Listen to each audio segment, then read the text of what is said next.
శ్రీ భక్తి మార్గం ప్రేక్షకులకు నమస్కారం. ఈరోజు మనతో ఉన్నారు ప్రముఖ ఆధ్యాత్మికవేత్త, జ్యోతిష్ శాస్త్ర పండితులు, శ్రీ విద్యా ఉపాసకులు, ఇంటర్నేషనల్ అవార్డు గ్రహీత డాక్టర్ సుదర్శన్ శర్మ గారు. నమస్కారం గురువుగారు. నమస్కారం అమ్మా.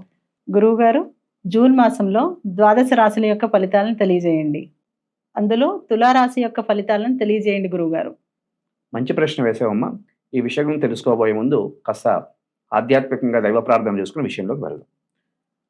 శ్రీ విద్యాం పరిపూర్ణ మేరు శిఖరే బిందు త్రికోణే స్థితాం వాగీషాది సమస్త భూత జననీ మంచే శివాకారకే కామాక్షీం కరుణారసార్ణవమయీం కామేశ్వరాంక స్థితాం కాంతాం చిన్మయ కామకోటి నిలయాం శ్రీ బ్రహ్మ విద్యాం భజే. ఓం హ్రీం హ్రీం శ్రీం లలితాపరాదేవతాయై నమో నమః. శ్రీ మహాగణాధిపతయే నమో నమః. అస్మత్పితు శ్రీ భమిడి వెంకట సుబ్రహ్మణ్య శర్మ పాదారవిందాభ్యో నమో నమః.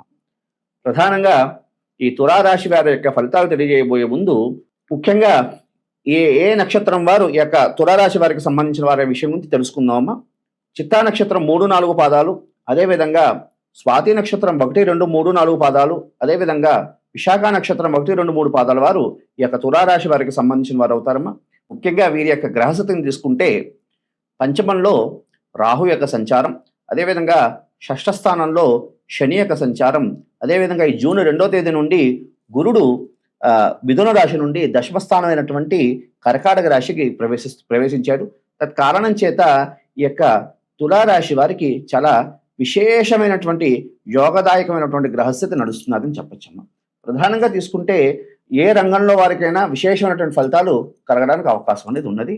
వీరికి ఎన్నాళ్ళ నుండో కష్టాలు, ఏ ఏ పని చేసినా విజయం, ఏ పని చేసినా అడ్డంకులు వస్తున్నాయి. ఇవన్నీ కూడా పూర్తిగా కార్యసిద్ధి కలిగే గ్రహస్థితి అనేది సూచిస్తున్నది. విద్యార్థులకు ఎలా ఉంటుందంటారు?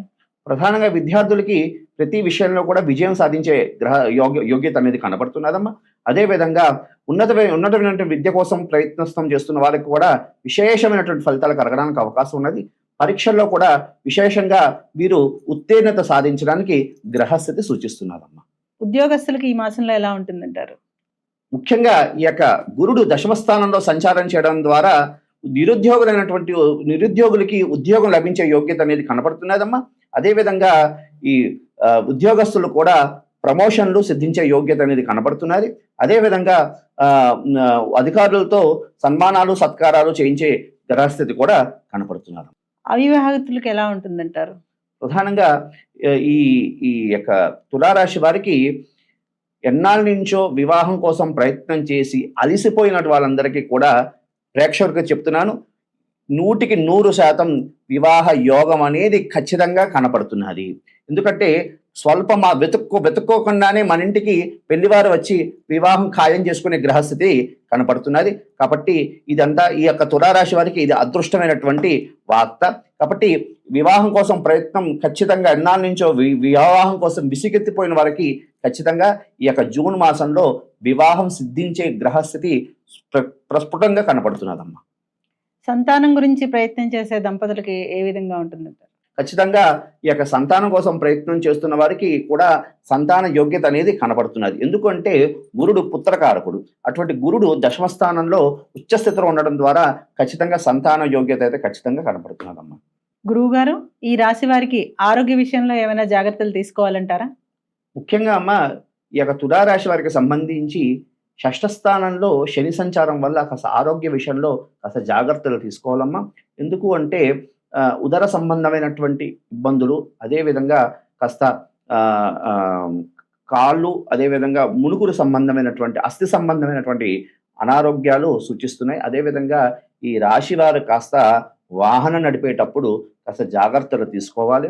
ఈ యొక్క అదేవిధంగా వైద్య పర్యవేక్షణ ఖచ్చితంగా జాగ్రత్తలు కూడా సలహాలు సూచనలు ఖచ్చితంగా పాటించాలి. కారణం చేత ఆ విధంగా పాటిస్తే ఈ యొక్క అనారోగ్య సమస్యల నుండి వీళ్ళు అధిగమించడానికి అవకాశం అనేది ఉంది. గురువు గారు, ఈ రాశి వారు పాటించాల్సిన పరిహారాలు ఏమన్నా తెలియజేయగలుగుతారా? మంచి ప్రశ్న వేసావమ్మా. ప్రధానంగా తీసుకుంటే ఈ యొక్క తులారాశి వారు ప్రతి నిత్యము కూడా రావి చెట్టు, వేప చెట్టు వద్దకు వెళ్ళి, కలిసి ఉన్న చోటు వద్దకు వెళ్ళి, మూలతో బ్రహ్మరూపాయ, మధ్యతో విష్ణురూపిణి, అగ్రతో శివరూపాయ, వృక్షరాజాయ తే నమః అంటూ ఆ చెట్టుకి ప్రదక్షిణాలు చేస్తూ ఈ శ్లోకం చదువుతూ ప్రదక్షిణం చేయడం ద్వారా ఉత్తమమైనటువంటి ఫలితాలు కలగడానికి అవకాశం ఉన్నది. ఎందుకు అంటే ఆ వేప చెట్టు రావి చెట్టుని అశ్వత్థ నారాయణ వృక్షము అంటారు. అది ఆ చెట్టుకు ప్రదక్షిణాలు చేయడం ద్వారా గ్రహ దోషాలన్నీ కూడా పరిహరించబడతాయి. కాబట్టి మరొకసారి ప్రేక్షకులకు తెలియజేస్తున్నాను. ఈ యొక్క శ్లోకం చెప్తూ ఖచ్చితంగా ఆ వేప చెట్టు, రావి చెట్టు ఉన్నటువంటి స్థలం దగ్గరికి వెళ్లి కాస్త దీపారాధన చేసి ఈ యొక్క శ్లోకం చెప్తూ ప్రదక్షిణాలు చేయండి.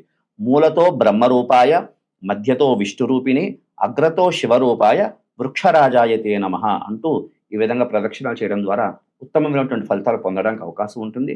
అదేవిధంగా మీరు ప్రతి మంగళవారము కూడా సుబ్రహ్మణ్యేశ్వర స్వామి దేవాలయానికి వెళ్ళి సుబ్రహ్మణ్యేశ్వర స్వామికి గాని, నాగబంధనానికి గాని అభిషేకం చేయడం ద్వారా ఉత్తమమైనటువంటి ఫలితాలు పొందడానికి అవకాశం ఉంటుంది తల్లి.